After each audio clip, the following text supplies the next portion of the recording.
साथीहरु नमस्ते good morning. आज चाहिँ म मेरो भ्लग किचनबाट स्टार्ट गरिरहेको छु। कटहर आलुको सब्जी बनाउन गइरहेको छु। हेर्नु होला राम्रोसँग अनि त्यसपछि हजुरहरु कसरी बनाउनुहुन्छ मलाई कमेन्ट गर्नु होला। हस् त धन्यवाद।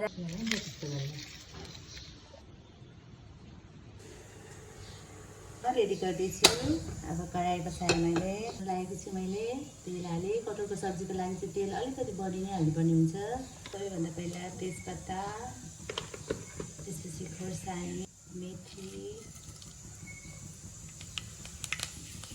कालो जिरा, पाँचफोरन,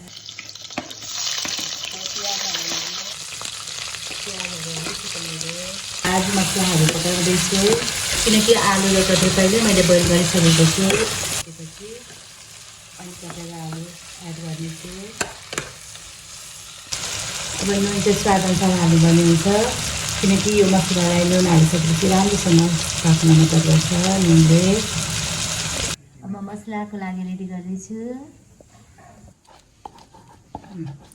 मसला एड गर्दैछु म।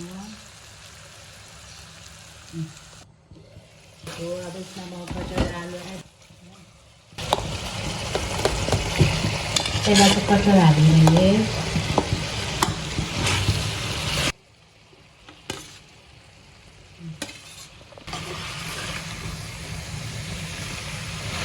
त्यसपछि हामीले हल्का हात बनाएर चलाउनु पर्ने हुन्छ, नभए हाम्रो यो पिसहरू टुक्रिने सम्भावना हुन्छ। त्यही छोपेर पकाउन गइरहेको छु म। अब मेरो सब्जी रेडी भइसक्यो। वाउ,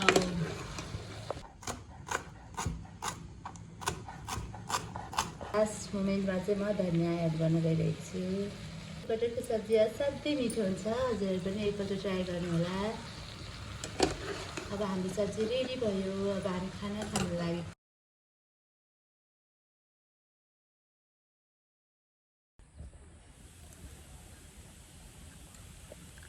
मिठो भएछ। हजुर पनि ट्राई गर्नु है। कटहरको सब्जी मिठो भएछ, अलिक पिरो भएछ। बुहारीले पकाएको पिरो छ अलिक। आज चाहिँ हाम्रो माइतीले स्पेसल बनाउनु भएको रहेछ है। कस्तो रहेछ त?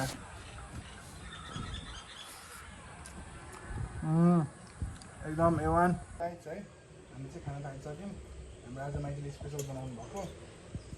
मन पनि खाँदै हुन्छ। मम चाहिँ आज अलिक बिरामी हुन्छ, त्यही भएर भोलि आइजु।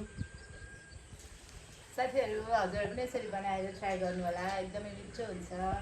अनि हामी माइजू भान्जाको च्यानललाई हजुरले सब्सक्राइब गरिदिनु होला, लाइक गरिदिनु होला, माया गरिदिनु होला। हस् त धन्यवाद।